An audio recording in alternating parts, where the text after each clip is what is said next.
Blowing stuff up and hitting the Authority where it hurts. That's my game. Now, if you're as good as Elizabeth says you are, then I do believe you and I will get along nicely. With Rage, we've blown out the experience. We have a much larger world. We have very unique environments. We have various gameplay experiences. Rage is more than just a first-person game. It's a complete experience.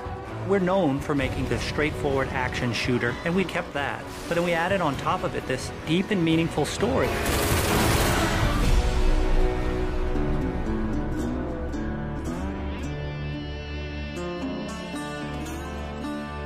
So the story of Rage. We had the setting, we knew we wanted to have it on Earth, then we had to decide how we would destroy the planet. And we actually found that there's a real asteroid, which is called Apophis, which will pass by the planet around 2036.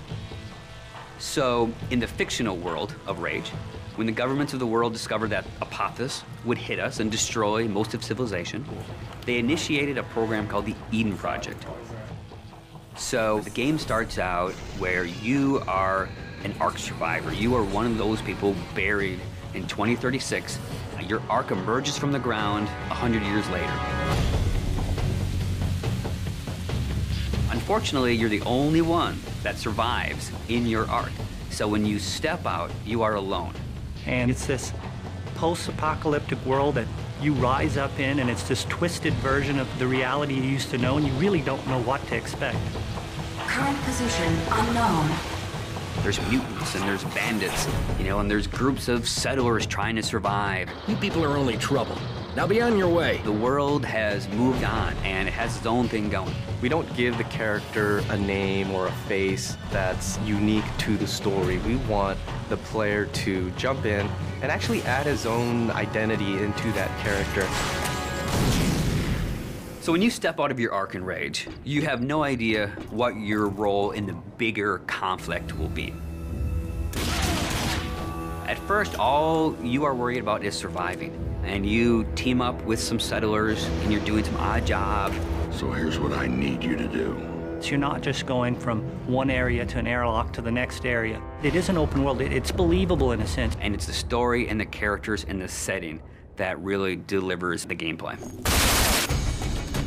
You're driving across these landscapes, and you're going visit people here, and they're giving you jobs to do. And as you head out of your safe zone, you enter like a combat area. So you may find a handful of bandits with rocket launchers mounted on their cars. And as a player, if you wish to engage them, you can. If you wish to try to run and gun and get out of there, you can. Then the story starts unfolding, and you realize that these warring bandit clans, they all occupy a certain area of the wasteland. They own it. They'll attack you if you go in there and you don't look right. Then the same thing with the towns. If they don't know you, they're going to treat you like an outcast. Well, will you look here? A new face, a new body. Oh, I am so glad I got out of bed this morning. You start learning about these crazy mutants who they don't even like each other, much less you, much less the bandits. And then you learn about this other faction, the Authority, and they start playing a bigger and bigger role in the story. They are trying to control the wasteland and set the direction of mankind. That's the truth. And that's what people need to know. So there's a small group of people called the Resistance that are fighting against the Authority.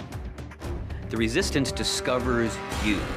And everyone knows that Ark survivors have a certain specialness to them. You got all those little computers racing around inside you. You know, as you move through the story and you become more important and people start to take notice of you, so does the Authority. As you, the player, get your weapons and start interacting with the characters and start fighting all the bad guys in the world, you understand what your role is in the world. So, you're the new team member. The story in a game really gives meaning to the action. It creates the setting that all the gameplay exists on. And if you have a compelling story, and you have compelling action, and ways to drive the player forward, it just creates a richer experience and a more complete package. But it's always about, again, something new around every corner, and you really have to stay on your toes in the wasteland.